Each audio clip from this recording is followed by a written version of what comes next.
गांव में विधवा का सुखी जीवन। लेकिन एक दिन उनकी मां इस दुनिया से चली गई। दोनों भाई बहन बहुत दुखी हो गए। कुछ दिनों बाद जब विरासत की बात आई तो गांव के बुजुर्गों ने फैसला किया।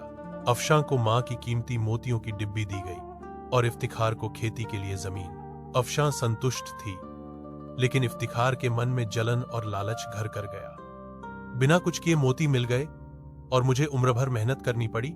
यही सोचकर उसने एक रात चुपचाप अफशां का हार चुरा लिया और जाकर जंगल के एक पेड़ के नीचे जमीन में दबा दिया। अगली सुबह जब अफशां उठी तो हार गायब था।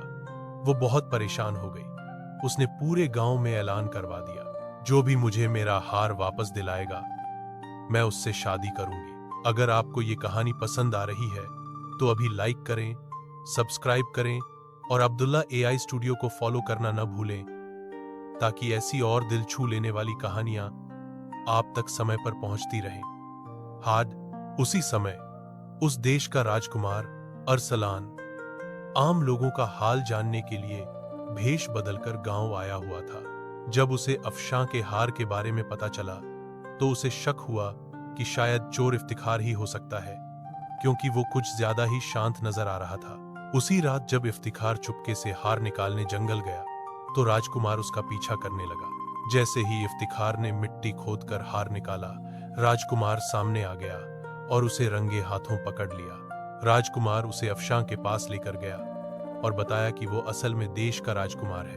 वो इफ्तिखार को सजा देना चाहता था, लेकिन अफशां ने अपने बड़े दिल से अपने भाई को माफ कर दिया। अफशां की दयालुता और क्षमा भाव से राजकुमार बहुत प्रभावित हुआ। अफशां ने अपने वादे के अनुसार राजकुमार अरसलान से विवाह कर लिया और महल चली गई। इफ्तिखार अपनी बहन से माफी मांगकर अब उसी छोटे से घर में रहता है और खेतों में मेहनत करता है, जबकि राजकुमार और अफशां खुशी खुशी अपना जीवन व्यतीत कर रहे हैं। और वो खूबसूरत मोतियों का हार आज भी अफशां के गले की शोभा है। सीख: लालच, ईर्ष्या और स्वार्थ इंसान को गिरा देते हैं, जबकि सच्चाई, दया और क्षमा एक राजा को भी प्रभावित कर सकती है।